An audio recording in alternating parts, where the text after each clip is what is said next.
Hello, World of Tank Blitzers and future Momrads. I'm Littlefinger, and I'm here to wrap up this series of videos on the garage. The first video, I talked about the top row, which included the main menu and all of the things that you can get to using the main menu, and also how to manage your gold, credits, and free experience. In the second video, I talked briefly about your missions, your crew training, and then also how to set up and armor your tank before your first battle. So let's jump right in and talk about the bottom row. Okay guys, let's look at the lower left hand corner and you will see a button that says filter off. So basically what that is indicating is that every tank in my garage is currently shown in the bottom row. By clicking on any one of those tanks, you see the orange box indicates that that's the tank selected, and that's the tank that if I were to hit battle, I would go into battle with. Now as I scroll to the right here, you'll notice that between the Type 62 and the Type 7 car, there's a little difference in that the lower right hand corner has a symbol there of a flag with a check mark in it. That is your primary tank indicator.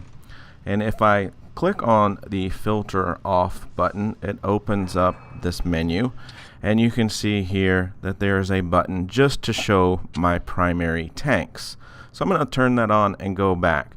Now what I like to do is I like to assign primary tanks to any tanks that I'm currently grinding on experience to purchase the next tank. And as you saw in the previous video, I went ahead and purchased the Type 61, which is the tier up from the STA1.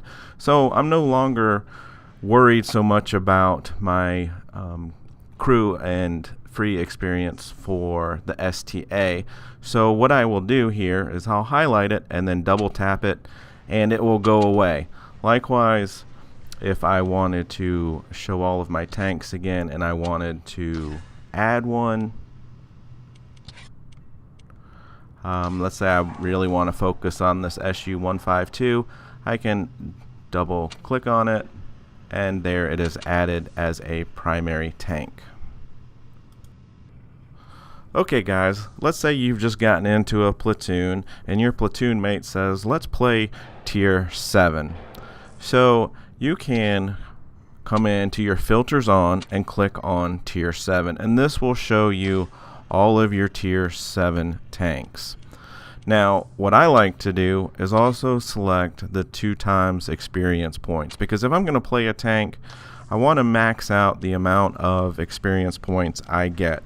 And keep in mind that this is only available for your first win during the countdown period, which as you can see there is 4 hours and 7 minutes left until that resets. So I'm going to try to max that out and get the most out of each and every one of my tanks before grinding on one particular tank. Okay, so I also want to point out that if you click on the filter button, you can filter by tank types. Keep in mind here that this is your symbol for a light tank, this is your symbol for medium tank, this is your symbol for heavy tank, and then tank destroyer. You can also filter by country. So if you're stuck here, you can also hit the clear button and that will reset everything to filter off. The last button that I want to discuss in the bottom row is the tech tree. This brings up a map of every single tank in World of Tank Blitz, sorted here at the bottom by country. And the indications here are light green for tanks that are currently in my garage. The dark blue is for tanks that I haven't started working towards, and the dark green are tanks here that I have already purchased, played, and sold.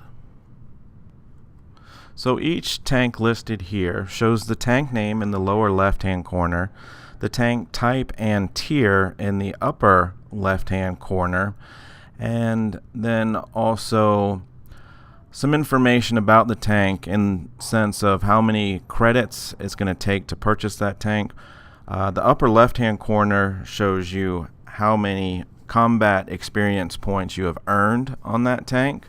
So let me scroll here to the right and find a good example.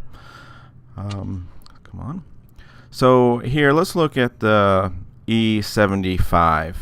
This is a tank that I'm currently working on, and I have 137,000 combat experience points in it, but I need 259,000, so I'm just over halfway there.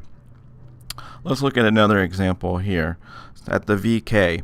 Now, I've really enjoyed playing the VK, and I went ahead and bought the SPIC, and it's showing that I currently have 4,000 combat experience points in it.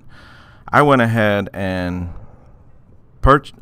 used all of my experience points for the RU251, which is why it shows 0 there, because I've already researched it. Once you research it, it then shows you that I have to spend 2.4 million credits to purchase that tank, which I have not yet done.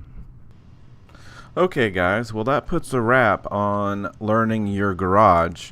In upcoming videos, I'm going to talk about some mistakes to try to avoid, and then also I'm going to focus on the different tank lines by country, to give you some indication of what you're in for when you get to those upper tier tanks, because it is a lot of battles that you've got to play to get to the upper tanks.